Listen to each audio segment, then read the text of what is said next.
नमस्कार दोस्तों, अल्फाजा diary bye DS में आपका स्वागत है। तेनालीराम की कहानियों में आज की कहानी का नाम है लक्ष्मी का अवतार कमला नदी। गोनू झा मिथिला के एक प्रसिद्ध विद्वान थे। कहा जाता है कि ये विद्यापति के समकालीन थे। इनकी बुद्धिमत्ता के कारनामे इतने अनोखे हैं कि ये आज भी मिथिला के इलाके में बच्चे बच्चे की जुबान पर रटे हुए हैं। मिथिला के इलाके में कमला नाम की एक विशाल नदी है। इस नदी को प्राचीन काल से ही मिथिला में कमल अर्थात लक्ष्मी का अवतार माना जाता है और इसकी खास अवसरों पर पूजा होती है, विशेषकर कार्तिक महीने में। एक बार गोनू झा कमला के किनारे के अपने खेतों को देखने गए तो देखा कि वहाँ के उनके खेत का आधा भाग पानी की धार से कटकर गायब हो गया। इस पर वे गुस्से से आग बबूला हो उठे और उन्होंने कहा, हे कमला, अपनी खैर चाहती है तो मेरे खेत को अपनी जगह पर लगा, वरना मैं बदले की कार्रवाई करूँगा। तो फिर ये मत कहना कि गोनू झा ने मुझे कहीं का ना छोड़ा। नदी जवाब भी क्या देती, वह बहती रही। उसकी कलकल की ध्वनि को सुनकर गोनू झा और भी क्रोधित हो गए। उन्हें लगा कि कमला उनका मजाक उड़ा रही है। वे वापस लौटे और उन्होंने गांव वालों को बुलाकर कहा, रात सपने में साक्षात शंकर भगवान आए थे। उन्होंने कहा कि मैं आप लोगों को बता दूं कि वे कमला से रुष्ट हो गए हैं, क्योंकि उसने नदी के किनारे के उस पीपल के छोटे वृक्ष को उखाड़ दिया है जिसे उनका वरदान प्राप्त था। आप लोग अपने अपने खेत में कुआं खोद लें और आज से ही कमला की पूजा बंद कर दें। खेतों में उससे पानी भी ना लें। यदि ऐसा किया तो शिव के कोप को झेलने के लिए तैयार रहें।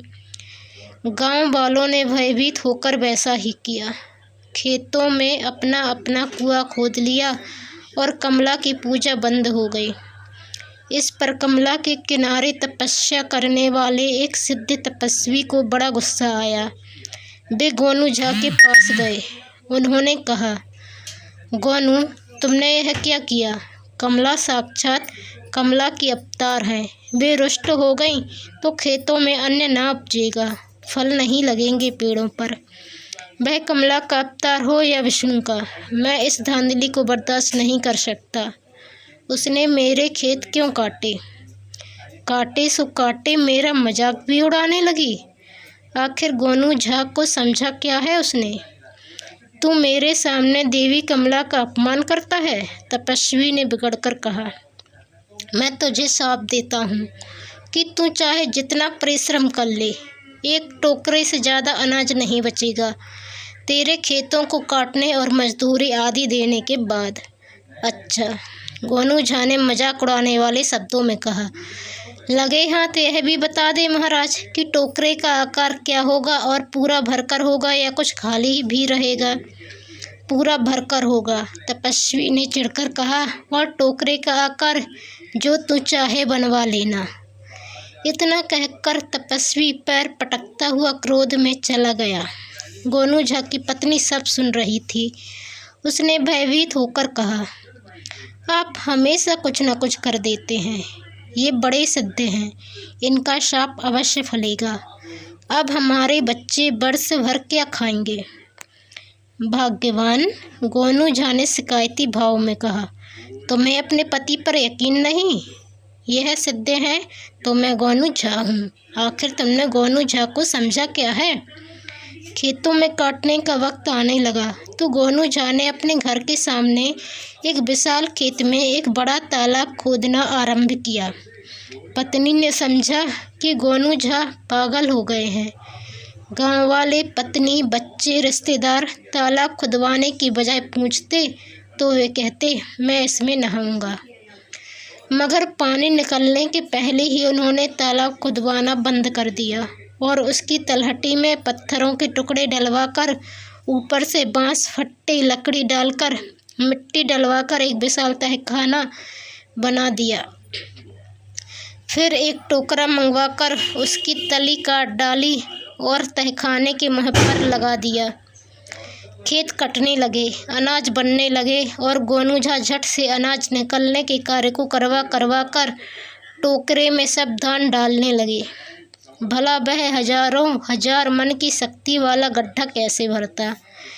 जब सब अनाज चुक गया तो वे गांव वालों को बुलाकर ले आए और तपस्वी की तपस्या का मजाक उड़ाने लगे, क्योंकि टोकरा तो पूरा खाली था। बात तपस्वी के कानों तक पहुंची तो वे भी पहुंच गए। गोनू झा ने गुस्से में होकर कहा, झूठा श्राप देते हैं महाराज, मेरा टोकरा तो खाली है। तपस्वी की सिट्टी पिट्टी गुम हो गई। उन्होंने अपने तब बल से गड्ढे और टोकरे को भरकर कहा, गोनू झा तुम जीते मैं हारा, मैं तुम्हारी चाल को समझ नहीं पाया, अब समझ जाइएगा। गोनू झा ने मुस्कुराकर कहा और सारे मजदूर मित्र गांव के ज़रूरतमंदों को अनाज निकालकर मजदूरी उपहार बैना भाईचारे की लेन देन के नाम पर भारी मात्रा में अनाज देते हुए बोले, श्राप यह था कि सबको देकर एक टोकरा अनाज मेरे पास बचेगा, अभी तो सबका हिसाब करना शेष है। तपस्वी ने अपना सर ठोक लिया, बोले, यह श्राप इसी वर्ष के लिए था। मैं कमला से दुआ करूँगा कि तुम्हारे खेत से बाहर आ जाए। तो दोस्तों ये कहानी आपको कैसी लगी कमेंट कर ज़रूर बताएं। चैनल पर नए आए हैं तो प्लीज़ चैनल को सब्सक्राइब कर बेल आइकन पर क्लिक कर लें। वीडियो को शेयर करना बिल्कुल भी ना भूलें और चैनल को सब्सक्राइब ज़रूर कर लें। धन्यवाद। और वीडियो पसंद आए तो इसे लाइक भी कर दें। धन्यवाद।